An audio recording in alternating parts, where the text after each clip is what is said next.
Hello everyone, thank you for watching this second YouTube video that I've done. Thank you to everyone who watched the first one. I do really appreciate you taking the time to watch it. I had 7 subscribers, which quite honestly I'm delighted with because I didn't expect to get more than 1 or 2. I know in the grand scheme of YouTube, 7 isn't many, but you know, for me it will do. As long as 1 or 2 people are watching, I don't mind carrying on doing the videos. The video that I'm going to do today is about the first book which I wrote back in 2016, which is called The Unwashed, which I have a copy of here. If you'd like to buy a copy of The Unwashed, you can click on the link below, which is in the description. You can also message me on my Facebook page, which is linked to below, and buy it directly from me. However, I don't have many copies of it left, and I'm not going to buy it anymore because it's just awkward. You have to buy them in bulk and it ends up quite expensive. So yeah, The Unwashed. The Unwashed is a book of 9 short stories set on a London council estate.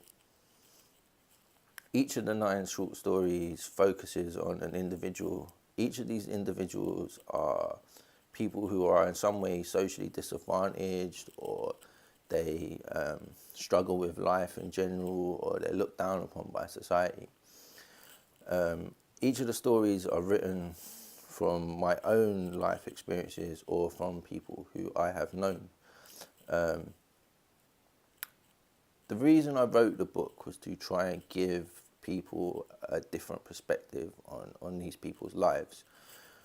We currently live in a time where we're absolutely saturated by media, be it 24-hour news channels, Facebook, YouTube, Instagram, Twitter. And we have news stories pushed on us constantly. You know, we have narratives constantly pushed upon us. And, you know, these narratives aren't always true. And, you know, for some reason we don't allow people to tell their stories themselves. You know, it's like people feel that they should be told by someone else. You know, we don't actually give people in these positions the chance to voice their own stories. You know, to tell people how they feel and why they feel like that, or why they're in the situation that they're in. Often people that push narratives have a goal. You know, they have an agenda, and once they've reached that agenda, once they've reached that goal, the people that they've used to get that goal, they'll discard whoever it was that they were using. So by writing The Unwashed, you know, I thought it would, you know, give people the chance to have a glimpse of these people's lives. Now, the book is set on a London council estate. The council estate is fictional. For those who don't know what a housing estate is, they're basically social housing. They were built in the 1960s, 70s. During the 1950s, there was a large-scale housing crisis in the UK. People were living in not great conditions, lacking basic amenities, and you know, as I say, not in the best of conditions. By building these housing estates, you know, the government thought that they were, you know, solving a lot of problems. The architects who designed these buildings often saw them as some kind of social utopia. A lot of them were built in the modernist architecture. You know, modernism is very sort of basic, square blocks. You know, using dull colours, browns and greys, and they weren't the most pleasing to the eye of buildings. You know, modernism was supposed to represent moral seriousness, and I suppose that was one of the reasons they chose to build them in the way that they did. Initially, these housing estates, they solved a lot of problems. They gave people these basic amenities, things like central heating that people hadn't had before, toilets and bathrooms, hot water, that, these things they'd not had before, so it was great. However, into the late 70s, early 80s, a lot of these places began to decline. The reason for their decline was that money wasn't invested into them. They were kind of left to ruin for whatever reason. Despite the initial, people's initial joy at having the amenities, they later found that a lot of these flats were really badly designed. For example, a lot of them had sort of rubbish chutes underneath the sink where you put your rubbish in the chute and it would go down a central chute. But these chutes got blocked up, and obviously the smell backed up into the kitchen, which wouldn't be the most pleasant of experiences. There was an estate in Manchester, I think it was, where they were so badly designed, the balconies were so low that children could actually climb over them. And obviously that's extremely dangerous. They had to move people out because of that. So yeah, that's just an example of how badly designed some of them were.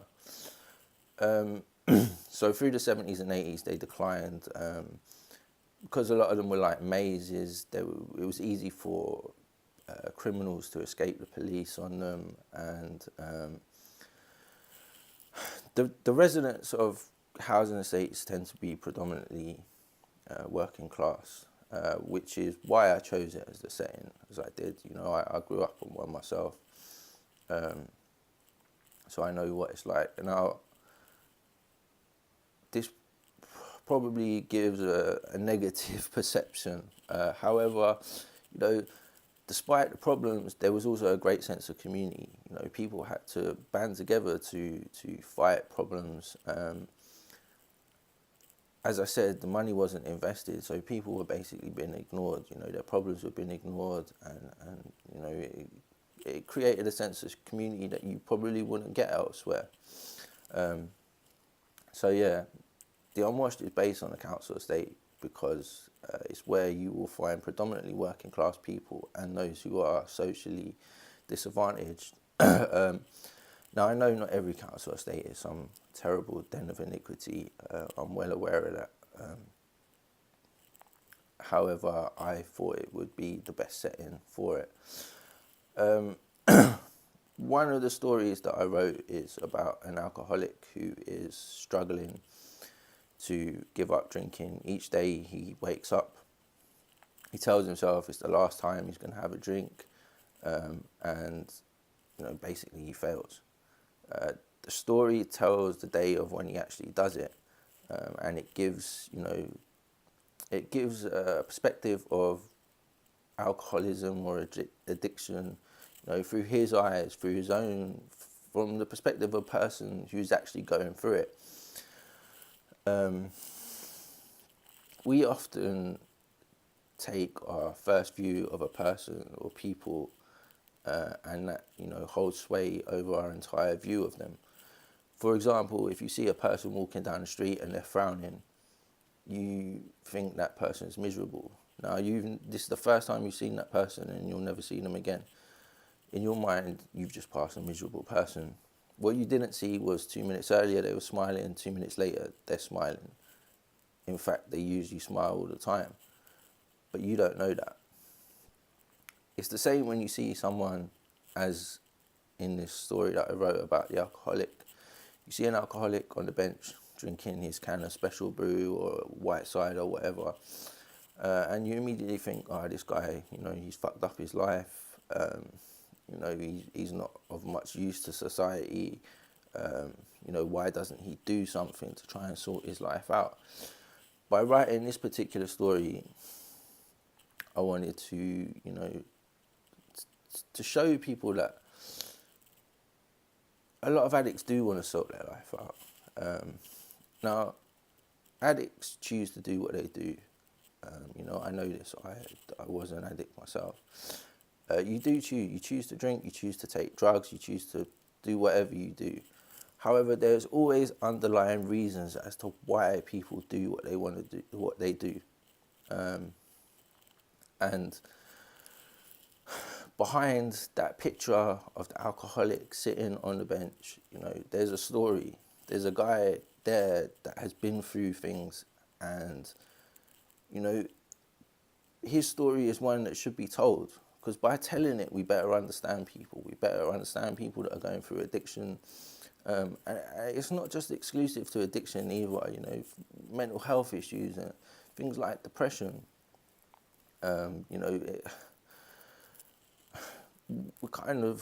find society to be kind of blasé about it. They're almost like, well, some people think it doesn't exist. Some people just, straight out say, why don't you just get your head together? And they don't understand it. It's the same with addiction when people say, why don't you just stop drinking? It's not as easy as that. And, a lot of addicts want help, but they don't know how to reach out to people. They don't know where the help is. They don't know how to get help. They don't know how to express themselves. These are people that have been, suppressing their feelings for most of their life, to the point where it's really hard to communicate with people. And by telling this story, I wanted to, put that point of view across. Another story I told in the book is about a refugee who comes from a war-torn country, and comes to live on the housing estate. They can't speak English. They've had to leave the whole family behind. The house has been destroyed. Obviously, at the moment, immigration and refugees are quite a contentious subject, especially in the media. By telling this story, I just wanted to put it across that not every refugee is someone that's coming to sponge on the state, because they're not. These are people that have had their houses, their lives, their people taken from them. Most of them probably don't even want to come to the country. Most of them would be far happier living back home. But, for obvious reasons, they can't. For me, it's quite I've known a good friend of mine was someone who fled the country. And so when I see these things in the newspaper, you kind of think, people don't really understand, they're just using this as a reason to push their own agendas. Another story that I wrote is which touches on gentrification in London. Now, this is something that's quite close to my heart because, as I said, I lived on the council estate, and it's recently been knocked down. Well, most of it. There's still a couple of blocks standing. And I had a look the other day to see how much a new flat would be, because they've built flats on top of where the old flats were. Now, the flat that I looked at the other day costs £1.4 million. As I said before about social housing and these council estates, and they let them go to ruin, basically. It was a failed social experiment. And now that it hasn't worked, they've essentially just discarded people. And what goes up on top of it is, very, very expensive flats, because one is because of location, and two is, I think, it's just government negligence in not knowing what to do. They don't know how to solve these problems, or they're not driven enough to try and solve these problems. Now, I know that this new housing, a percentage of it is supposed to go to social housing, but from what I've read up on it, that's not always the case. There's ways for developers to get around this.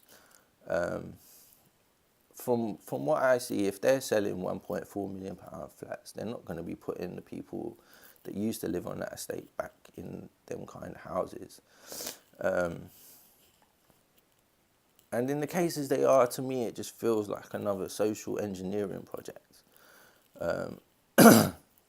You're putting two sets of people together in an attempt to try and, I don't know, almost like before when I said, that the council estates were supposed to be social utopias, and architecture represented moral seriousness. It's like you're trying to bring in people with money to again impose some kind of morality that you believe that the working classes should have.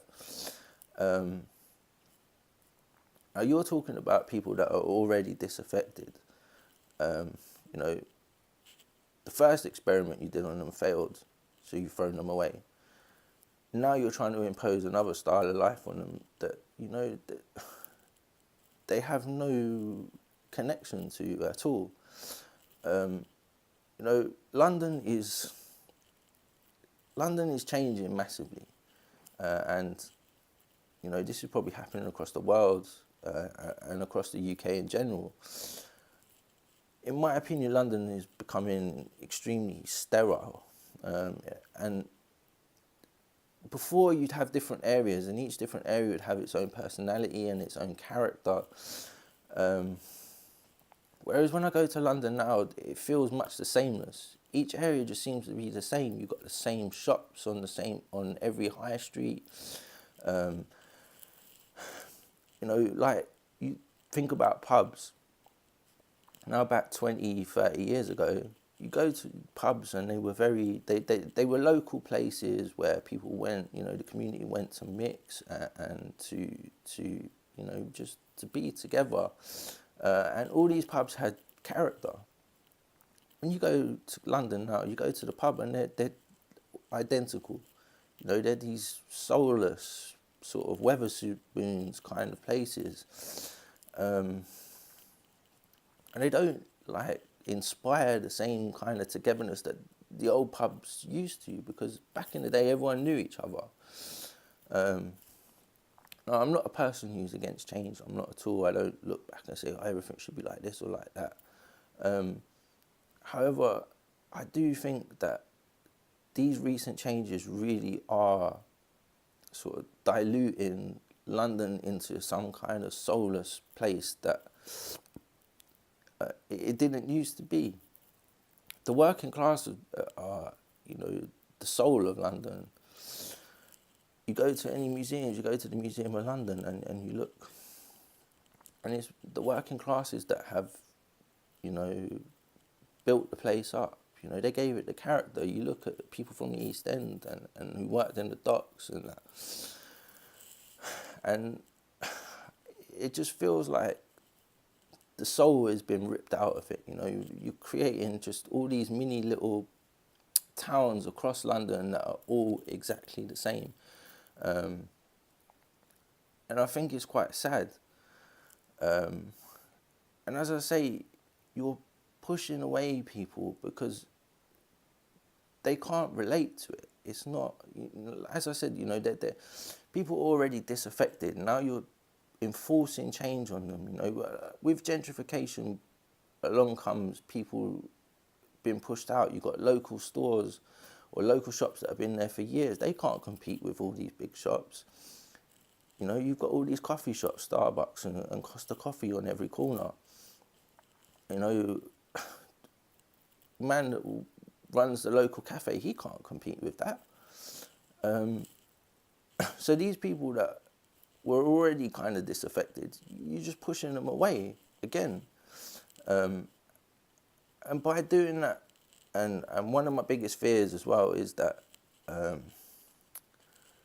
recent rise in populism, and this is not particular to the UK, it's across the world. When you don't listen to people, when you don't help people, they're going to look for someone who pretends to give them answers. Now, I think currently we're lucky that there's no political party or extreme political party that has a charismatic leader.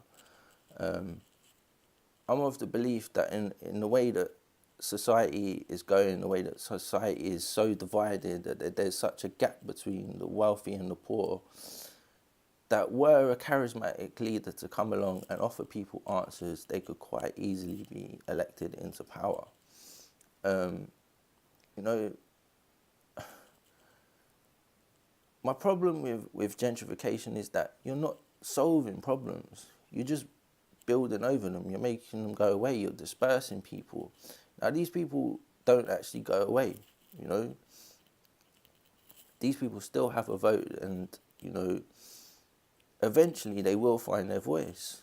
And one of the stories in the book deals with this, and how people come into an area and look to change it when people don't really want change. What they want is their problems to be solved. They want, you know, people to listen to them rather than being told this is what we want to do and you should be grateful for it.